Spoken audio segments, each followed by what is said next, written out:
Hi everybody, my name is John. I've just undertaken a hair transplant with Baruch Hair Clinic and Dr. Mo at his surgery in Sheffield yesterday. My surgery was around about 2 o'clock. It's about 2 o'clock now, so it's 24 hours since I first went into surgery. Just want to share my experiences with you, and if you've got any questions or you've got any worries or concerns with regards to hair transplants, don't be worried at all.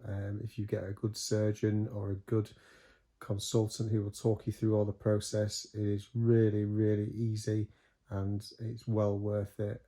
As I said, so I'm kind of 20 hours post-op. My operation started at 2 o'clock yesterday at the clinic in Sheffield, and we were done for around about 7 o'clock, so about 5 hours all in. During the process, we've transplanted around about 2,500 grafts. The majority are in the front to rebuild my hairline, but also I had a thinning or effectively bald crown at the back. So Dr. Mo put around about 200 to 300 grafts in there just to give me some density.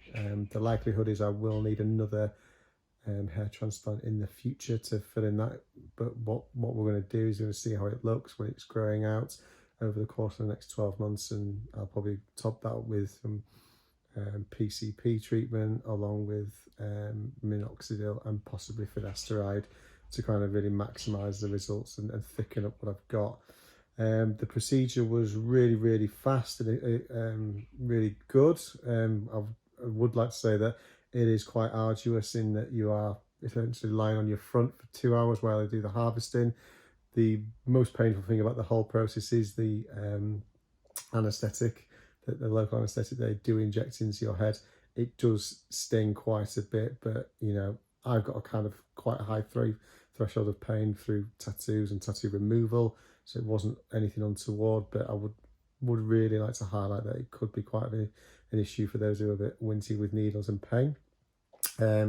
The whole process was really good. Got there with Dr. Mo. We agreed on the process, what we were going to do. What was really nice to see that he took my feedback and what I wanted, not so much what he would recommend. So between us, we drew the hairline, which is essentially what I had a hairline around about 10 years ago, which was what I wanted. I didn't want a unrealistic, flat top. I'm mid-30s, so it's and pushing nearly 40, so it's something that I want to grow gracefully. And my kind of whole theory is that if I can extend my hair for another 10 to 15 years when I get into my 50s and 60s, then all the better. I didn't want to be essentially bald at 30, as it were. So yeah, I'll just quickly show you what's been done. So as you can see here, we have rebuilt the hairline here, and it's gone quite a way back. I did have really high widow's peaks, but I did have that anyway prior to losing the majority of my hair. As you can see, it's fairly thin in the middle here. Not too bad at the sides, and then obviously my crown area is where it's again thin, where I had a kind of penalty spot, as Sean Baruch calls it. We're going to look at going for my follow-up meeting with Sean in about a week, where we'll discuss the aftercare program. But generally, what I'm doing now is just resting loads, plenty of saline, keeping the grafts moist, and cleaning that every hour or so, and taking my meds, some antibiotics, and maybe just ibuprofen and paracetamol just to help with any kind of itching or swelling. I think you can probably see I've got a bit of swelling on my forehead and the bridge of my nose. I do have a very big nose anyway, but it's made it slightly bigger after the operation. I'll put some before pictures in the video as well, just to show you what that kind of looks like. So yeah, that's my update so far. I will update you later on, probably tomorrow, with regards to after I've had my bandages taken off, and you will see my donor area.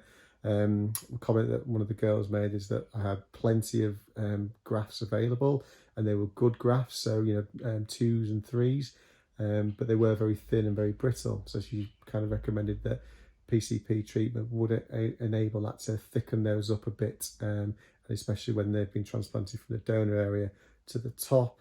If we can thicken those grafts up and thicken those hairs up, well, that's something that's will give me a better or more desired effect for not having to go back for another transplant in another year or two time. So as it stands, we're going to see how this one goes, get over the hurdle of the kind of initial 5 to 10 days, get some kind of normality back again, and then we'll update you soon. So thank you for watching, and I'll keep you posted for further videos.